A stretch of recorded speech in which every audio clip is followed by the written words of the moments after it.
Olá, prezados companheiros e companheiras.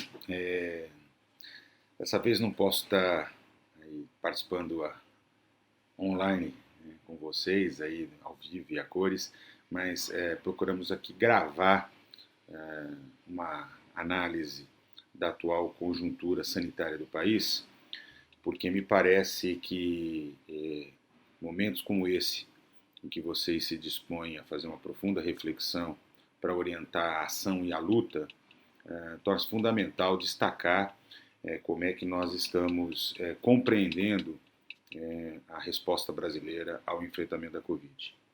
E eu começo já trazendo algumas informações, algumas são de claro domínio público de vocês têm acesso pelos meios de comunicação, mas quero muito mais destacar as tendências, né, do que nós estamos vivendo. A situação é profundamente crítica. Eu gravo para vocês no dia 2 de março, sem ainda o fechamento dos casos desse dia, quando o Brasil já ultrapassou os 255 mil óbitos, né, por Covid e mais de 10 milhões e meio de casos confirmados. A tendência é dramática. Nós podemos dizer claramente que não há exagero em afirmar que nós vivemos uma situação de grande expansão, tanto do número de casos e de óbitos, e uma expansão descontrolada.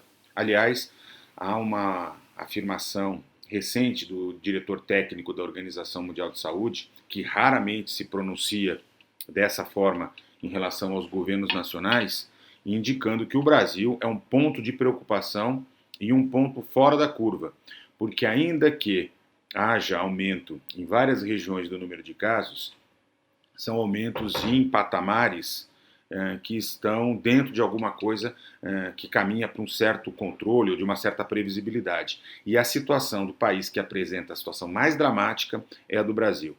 Nós estamos, ao longo de 15 semanas, com uma ascensão significativa do número de casos. Chegamos agora a um número recorde de 379 mil casos confirmados por semana, ainda que continuemos testando muito pouco, né?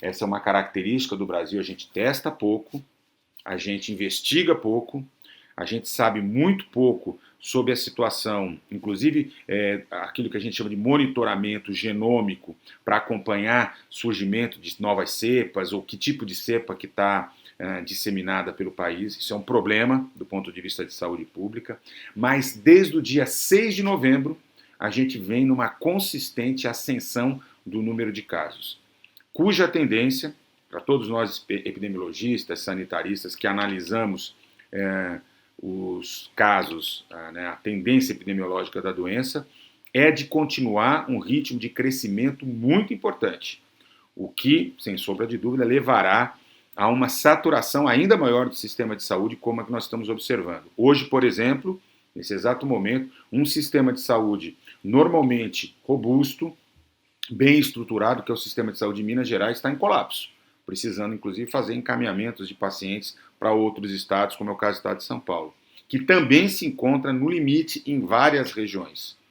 Várias regiões com taxa de ocupação de UTI acima de 85%, em alguns lugares próximo de 100%, mas ainda assim o estado de São Paulo tem conseguido remanejar pacientes para outras regiões nessa circunstância, até porque a epidemia não acontece ao mesmo tempo, com a mesma magnitude em todas as regiões, mas a tendência de crescimento, a mesma coisa acontece no sul do país, particularmente no Rio Grande do Sul. Nós, na última semana, registramos 8.244 óbitos. É isso mesmo, 8.244 óbitos. Nas últimas 8 semanas, os óbitos vêm crescendo de forma muito consistente, mas, na verdade, né, há 17 semanas o número de óbitos vem crescendo, desde dia 11 de novembro, depois do primeiro das eleições que nós vivemos no ano passado, né, vem crescendo. Só para que você tenha noção do que eu estou falando, 8.244 óbitos é como se 41 aviões lotados com 200 passageiros cada estatelassem no território nacional. Esse é o tamanho da tragédia. Então, assim, o que eu acho que é importante a gente caracterizar? Não há perspectiva, como tem acontecido, por exemplo, na Europa, nos próprios Estados Unidos, onde há uma consistente diminuição do número de casos e também do número de óbitos. No Brasil isso não acontece. E todos nós avaliamos que nós teremos um mês de março terrível e com tendência de piora ao longo dos meses de abril a agosto, setembro, em virtude da coincidência da chegada do outono, do inverno, do descontrole, das medidas sanitárias que têm sido ineficazes e da baixa vacinação. Para a gente lembrar, até agora nós conseguimos vacinar apenas menos de 4% da população. Alguma coisa em torno de 6 milhões de pessoas foram vacinadas. É um ritmo absurdamente pequeno, né? Fora de qualquer previsão e de capacidade. Desculpa, eu falei 6 milhões, mas são 8 milhões e 400 mil brasileiros que pelo menos tomaram a primeira dose, que não significa que estão com doses completas, até porque todos nós sabemos que as vacinas disponibilizadas, a Coronavac e a vacina da AstraZeneca, Oxford, elas necessitam de 2 doses para que possam ser completas. Então nós não estamos ainda neste momento de garantia de vacinação para todos, né? E apenas, insisto, menos de 4% da população brasileira está vacinada. Só para se ter uma noção, em termos comparativos, nos Estados Unidos, 75 milhões de pessoas já foram vacinadas. Na China, 40 milhões. Na Inglaterra, 21 milhões de pessoas. Na Índia, 14. Na Turquia, 8 milhões e meio. Ou seja, o Brasil, que tem reconhecidamente um dos sistemas nacionais de vacinação, Programa Nacional de Imunização, mais qualificados, mais eficientes, mais efetivos, não tem perspectiva. Não há perspectiva garantida de chegada de vacinas. A produção que o Instituto Butantan é capaz de fazer não chega a 500 mil de doses diárias, né? Ou seja, não há capacidade de abastecimento num ritmo desejável do mercado nacional. A Fiocruz agora começa a receber finalmente os insumos ativos para a fabricação das vacinas, mas só deverá ter uma oferta substancial no segundo semestre, né? Isso tem a ver com a capacidade produtiva, com todas as dificuldades operacionais, em particular com a chegada dos insumos. Entregará vacinas, mas não no ritmo adequado, e mesmo a promessa do governo federal de poder contar com uma quantidade de vacinas que estimava para já de 10 milhões de doses da OMS, do COVAX Facility, também não se realizará. O governo Bolsonaro continua obstaculizando a aquisição de vacinas por parte de estados e municípios. O Supremo Tribunal Federal acabou de garantir uma liminar autorizando os estados e municípios a fazerem a aquisição, mas hoje saiu o veto do governo, do Bolsonaro, ao projeto aprovado pelo Congresso, que não só permitia ressarcir estados e municípios, mas também produzia uma aceleração, um fast track, né, na aprovação das vacinas já autorizadas por outros organismos sanitários, como o FDA, como a EMA, que é a agência europeia, e outras, como a do Japão, a da China, né, facilitando, agilizando a chegada. A notícia mais complicada para a gente é, inclusive, que os laboratórios afirmam categoricamente que quem não pediu agora não conseguiria ter entregue, e os pedidos feitos nesse momento só conseguirão começar a ser atendidos no segundo semestre. O que eu quero dizer com isso? É que a perspectiva de ter um contingente populacional suficiente para interromper ou controlar a cadeia de transmissão da doença só se realizará no atual ritmo no segundo semestre de 2022. Portanto, ainda que a vacina, para aqueles que conseguirem tomá-la, profissionais de saúde, os idosos, naquela escala que vem sendo desenvolvida, né, muito lentamente, garanta proteção individual, proteção coletiva não acontecerá num curto espaço de tempo. Já há algumas modelagens matemáticas que afirmam que nós só conseguiremos atingir a meta em 3 anos. Particularmente, eu ainda acredito que com os esforços da Fiocruz, do Instituto Butantan, e a potencial aquisição por parte de vacinas do Consórcio Nordeste e outros governos estaduais, ainda que isso quebre um pouco o pacto nacional, né, e possa produzir iniquidade na oferta de vacinas, mas nós conseguiremos chegar mais no segundo semestre do ano que vem. Portanto, companheiros e companheiras, o quadro é dramático. Não estou aqui exagerando, vocês têm acompanhado as minhas análises. Infelizmente, elas têm se consolidado, né? Gostaria muito de estar errado, né? Torço para estar errado todos os dias, mas é o que está se desenhando. Aumento do número de casos, aumento do número de óbitos, um ritmo muito lento de vacinação e uma situação que aponta para o esgotamento da capacidade de resposta do nosso sistema e colapso.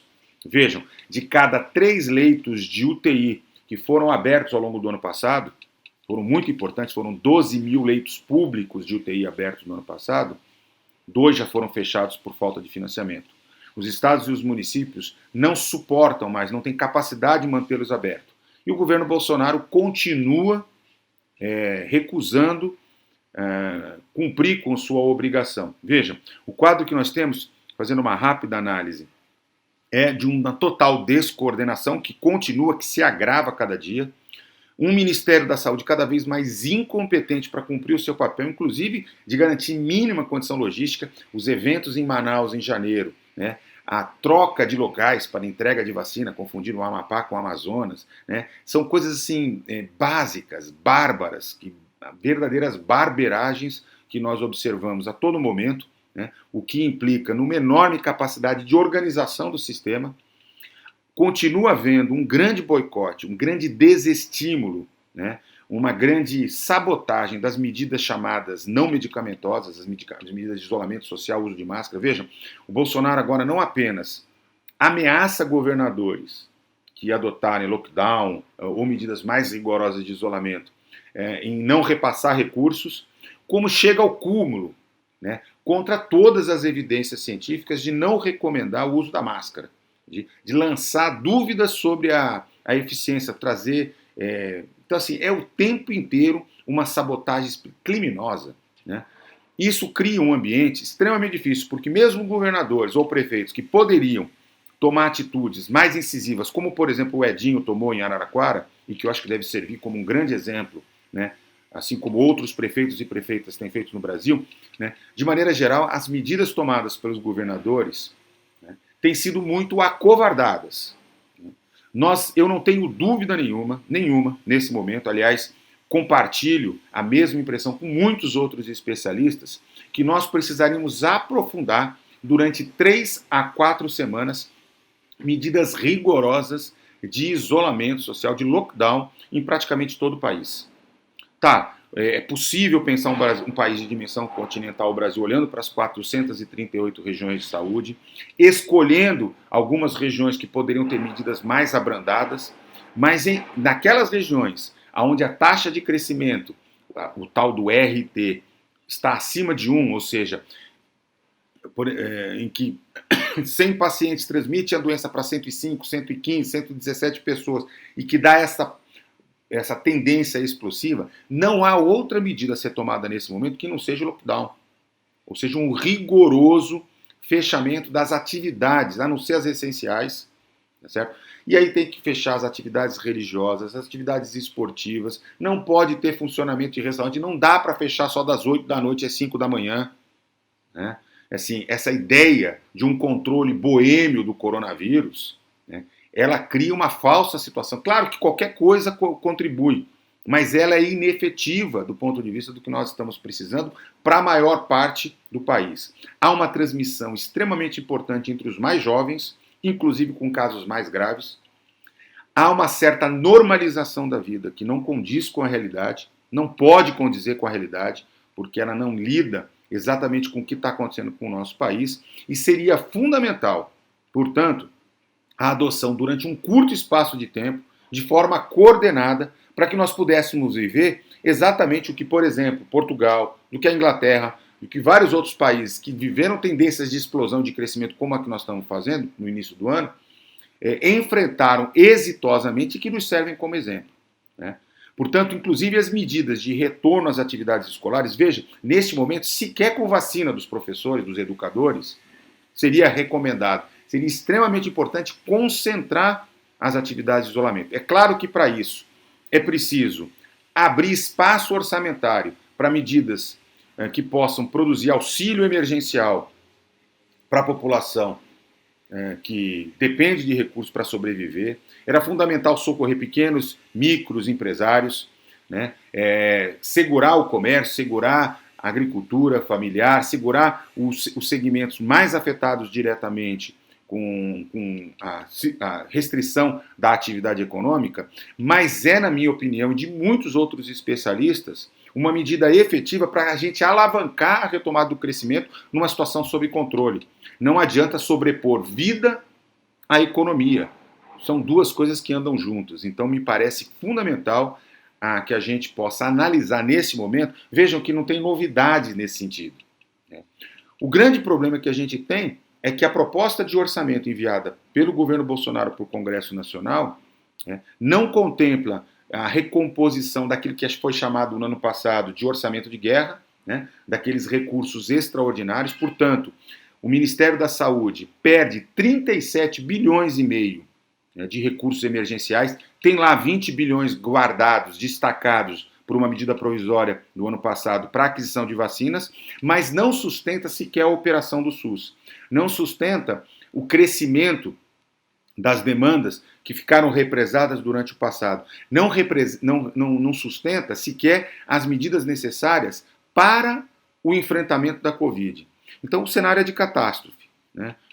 A equipe econômica consegue radicalizar a implementação do projeto liberal, né, com a destruição das políticas públicas, com a ameaça da privatização, né, e em detrimento da vida da população brasileira. Por isso que eu acho fundamental, né, que o conjunto de entidades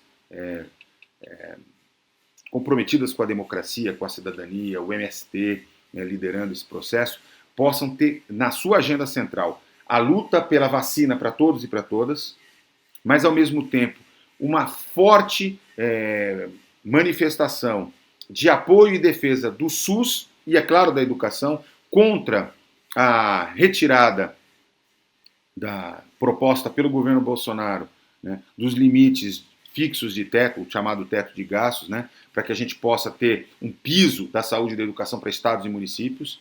Nós precisamos lutar para poder revogar a emenda constitucional 95, é decisiva, né, e garantir os recursos necessários para que o SUS possa fazer o enfrentamento da Covid, né, e atender às profundas demandas da sociedade brasileira em torno de saúde que estão represadas. Meu abraço a todos e a todas, até uma próxima oportunidade.